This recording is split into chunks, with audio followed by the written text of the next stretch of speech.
중소기업 범정부를 통칭하는 사회보장정보 시스템이 지금 한 7년 차 되고 있는데요. 그럼 7년 동안 이룬 성과는 뭐가 있을까? 첫째는 우리나라의 각 기관별로 복지 사업들을 하고 있는데 이 복지 사업이 어떻게 되고 있었는지 아무도 몰랐어요. 예.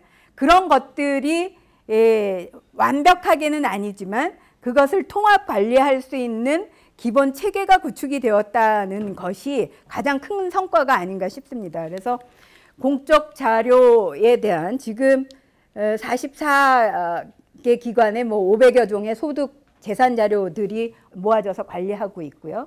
예전에 다 흩어져서 어떤 복지 급여를 주기 위해서 이런 것들을 조사하는데 이게 한 뭐 2주 정도 시간이 걸렸는데 이제 시스템으로 들어오다 보니까 굉장히 짧아졌어요. 한 10분의 1로 줄었는데 그런 자료를 모아서 활용하다 보니까 그런 효율이 발생하고 있다라는 부분이 될 수 있을 것 같고요. 또 하나는 사업에 있어서 지금 17개 부처의 한 300여 종 사업들이 통합관리가 되고 있습니다. 그래서 그런 부분에 있어서 자격과 수급을 관리하게 됐는데 그런 것들이 사회보장정보 시스템이 거둔 지난 8년간의 아주 큰 성과가 아닐까 싶고요. 또 시스템이 되다 보니까 실제 공무원들이 일선에서 처리하고 있는 프로세스라든가 이런 부분들이 많이 정규화가 돼서 표준화가 돼서 업무에 대한 효율성이 있고 또 대국민은 아직도 부족한 점이 굉장히 많습니다. 무슨 서비스를 내가 받아야 되는지 무슨 서비스를 받을 수 있는지 모르는 국민이 대다수긴 하지만 그래도 지금 되고 있는 부분들이 콘크리트를 칠 수 있는 철근 정도는 깔았다 정도의 성과는 있지 않는가 싶습니다. 그 대국민 서비스 측면에서 본다라고 하게 되면 복지 알림이라는 게 있습니다. 그래서 자기가 어떤 복지 서비스를 받을 수 있는지 복지 알림이라는 포털에 들어가게 되면 현재 지금 한 300여 종의 중앙부처에서 제공하고 있는 복지 사업들을 파악할 수가 있고요. 또 아직 강제 조항은 아니지만 지자체에서 하는 것이 한 12,000개 정도의 사업들이 있고 민간까지 하면 약 5만여 종이 넘는 사업들이 있다라고 합니다. 그래서 그런 것들이 강제 규정은 아니지만 계도를 해서 복지 알림이로 사업을 알리는 기능들을 수행을 하고 있는 것이 성과라고 볼 수가 있겠습니다. 또 애초에 이제 시작이 복지에 대한 사업들을 모으고 그거에 대한 중복이라든가 부정수급을 좀 근절해 보자. 그래서 복지 자원을 좀 효율적으로 배분하는 부분에 상당 부분의 목표가 있었다고 하는데 그런 부분에 있어서 복지 지킴이라는 시스템 기능을 통해 가지고 재정을 관리하는 부정수급이라든가 또는 중복수급이라든가 이런 것들을 막는 기능을 하고 있습니다. 그래서 중복의 유형이 사업의 성격마다 개발이 되어야 돼요. 이게 마치 그 어떤 추론 엔진처럼 개발이 되어야 되는데 현재는 지금 74개의 복지 사업에 한 155개의 중복 유형이 개발이 됐고 이거에 의해서 중복 수급을 방지하는 역할을 수행하고 있습니다. 현재 지금 뭐 8년 동안 굉장히 빠르게 시스템이 구축이 되면서 복지 행정에 대한 그 효율화라든가 또는 부정수급 방지나 중복수급 방지를 통해서 재정의 효율적인 배분이라든가 이런 성과는 있었지만 아직도 그 사회보장 기본법 또 사회보장 기본계획에서 추구하고 있는 어떤 국민의 안정적인 복지를 제공하는 데 있어서는 미흡한 점이 많다라고 봅니다. 그래서 조금 볼 수 있는 부분이 복지를 다루고 있는 기관들이 상당히 많은데 아직은 분절적인 서비스가 제공이 되고 있다. 그래서 고용 역시 고용센터 가야 되는 거고 고용과 복지에 대한 정보가 연계가 되지 않고 인력이 연계가 되지 않다 보니까 이 서비스를 받는 그 국민의 입장에서는 찢어진 신문처럼 조각난 서비스를 받게 될 수밖에 없는 것이 현재의 수준이라고 볼 수가 있겠습니다. 또한 지금 올해 뭐 한 7,000명 정도의 사회복지사를 증원하는 채용 계획을 갖고 있긴 한데요. 7,000명도 굉장히 부족한 숫자입니다. 사례관리라는 것이 복지 수혜를 받을 수 있는 사람의 상태를 보고 하나하나 상담을 하면서 어떤 복지에 해당이 되는지에 대한 것들을 발굴해주고 안내해주는 그런 체계가 되어야 되는 거거든요. 일선에서. 그런데 종합적인 정보 시스템이 되면서 지자체로 그 기능이 떨어지다 보니까 너무 많은 그 역할을 지자체 공무원들이 지금 수행해야 되는 형편이고요.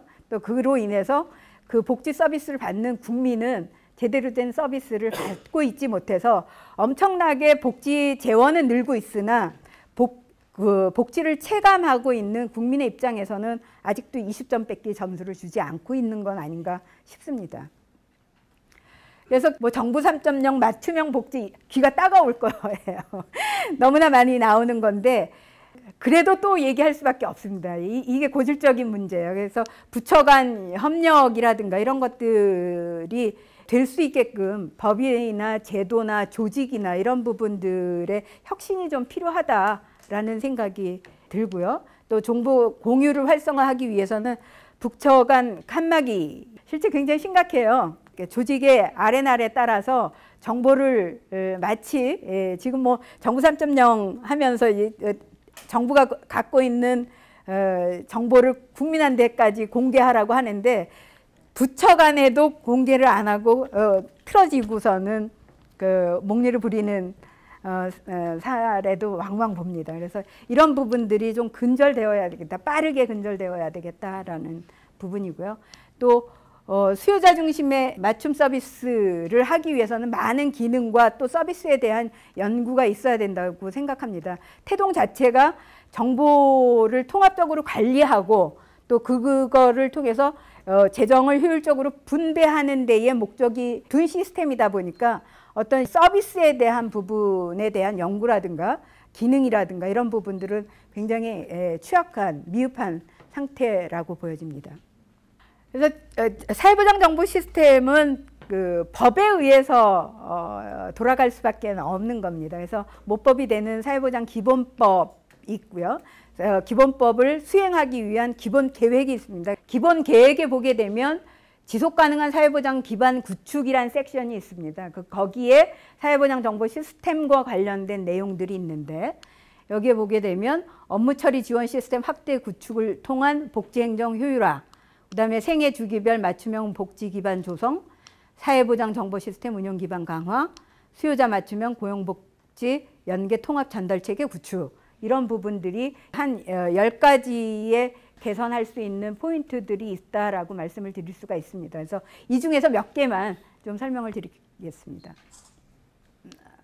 복지행정 효율화 측면에서는 업무 처리 지원 시스템 확대라는 부분이 있는데요. 현재 지금 사회보장 정보 시스템에 들어와 있는 부처는 중앙부처는 17개 부처입니다. 17개 부처에 지금 한 300여 종의 사업들이 들어와 있는데 이것들이 점차 더 확대되어야 된다라고 생각합니다. 그래서 그것을 위해서 범정부의 복지 업무를 처리 지원하는 시스템이 확대되어야 된다라고 보여지고 있고요. 예를 들자면 뭐 소방방재청의 풍수해 보험이라든가 이런 부분도 다 복지 차원에서 제공이 되는 부분이거든요. 그래서 이런 부분들이 여전히 지금 시스템으로 들어올 수 있는 사업들이 굉장히 많이 존재하고 있다라는 겁니다. 또 부정 중복에 대한 그 유형을 발라내는 데에 로직이 굉장히 필요한데 현재는 지금 155개의 유형을 개발을 했지만 점차 더 개발할 여지가 있다라고 봅니다. 이 부분에서는 뭐 맞춤형이라든가 그다음에 대국민 온라인 신청 대상자 이거는 생략을 했고요.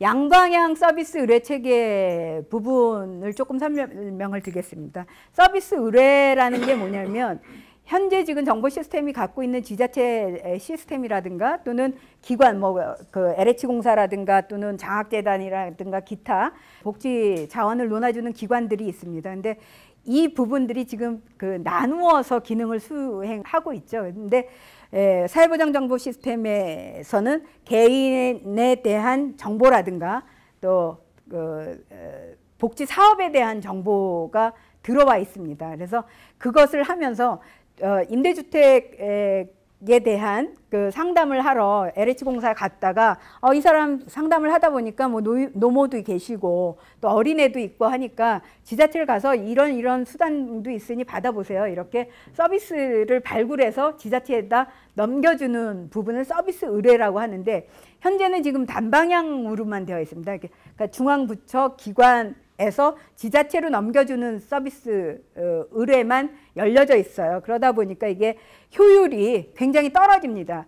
맞춤형으로 복지에 대한 상담을 해주고 안내를 해주는 건 오히려 지자체가 더 많거든요. 1인당 뭐 500명을 상대해야 된다는 정도로 굉장히 많은 수요자층을 갖고 있는 데가 지자체인데 지자체에서 오히려 상담을 하다 보니까 뭐 임대주택이면 뭐 LH공사 가서 좀 더 받을 수도 있네요. 뭐 이렇게 연계해 줄 수가 있는데 그런 체계가 현재는 구축이 되어 있지 않아요. 그래서 이것이 제대로 된 효과를 보기 위해서는 양방향으로 서비스 지원 체계가 구축이 되어야 되지 않겠는가 싶습니다.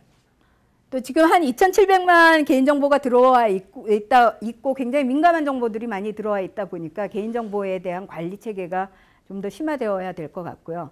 또 마지막으로 굉장히 뭐 큰 사항입니다. 그 고용과 복지에 대한 정보를 연계한다는 것이 뭐 그리 간단한 부분은 아니지만 이미 좀 시작을 하고 있고요. 한 센터에 가서 정말 궁극적인 복지는 고용인데 복지와 고용이 한 창구에서 안내받을 수 있는 그런 정보 시스템으로 연계해야 되는 그런 숙제를 안고 있는 거다라고 볼 수가 있겠습니다.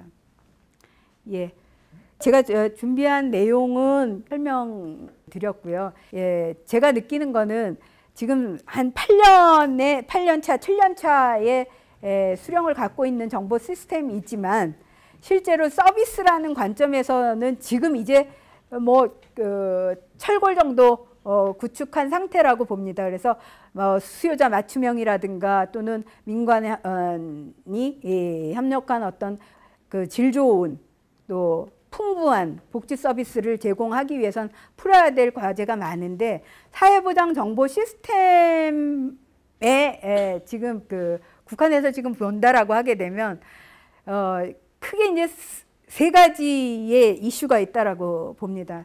하나는 too big. 지금 뭐 8년 동안 계속 붙여왔거든요. 17개 부처에 지금 300개 시스템이 300개 사업을 지원하는 시스템으로 확장하다 보니까 한 시스템에서 그러니까 너무 크다. 그래서 이것을 기능별로 자격과 또는 급여 또는 뭐 서비스 이런 식으로 기능별로 재구조를 정리할 필요가 있다라는 생각이 들고요. 두 번째는 to complicate입니다. 지금 한 300개 사업이 각기 프로세스가 다 달라요. 그리고 굉장히 이게 수명 사업이다 보니까 구축 기간이 굉장히 빨랐고 부처 간의 어떤 표준화라든가 또는 사업 간의 표준화라든가 이런 표준을 정리하고 정돈하고 정립할 시간이 없었습니다. 그래서 이 시스템이 안에 보게 되면 굉장히 구조가 난해하게 되어 있고 굉장히 복잡하게 되어 있어서 유지보수하는 데에 점점 더 코스트가 많이 늘어나고 있고 언제 터질지 모르는 위험도 지금 따라서 늘어나고 있다라는 부분이 있습니다. 그래서 too complicate이라는 부분이 있을 수가 있겠고요. 마지막으로는 so critical. 이게 복지라다 보니까 굉장히 미션 크리티컬한 업무예요. 뭐 대통령이 한번 얘기하게 되면 또 국회에서 공방하다가 시간 다 까먹고요. 거기에서 땅땅땅 하자 그러면 3개월 만에 뭐 서비스 개선 개시해야 되고 합니다. 근데 그 부담이 다 어디에 오냐? 정보 시스템에 지금 녹아 있었어요. 그러다 보니까 정보 시스템의 어떤 아키텍처라든가 또는 서비스라든가 이런 기본적인 확대 재생산 또는 확대 서비스를 할 수 있는 구조가 굉장히 취약하다라는 부분을 좀 말씀을 드릴 수가 있겠습니다. 그래서 이것으로 제 사회보장 정보 시스템에 대한 고함은 마치도록 하겠습니다.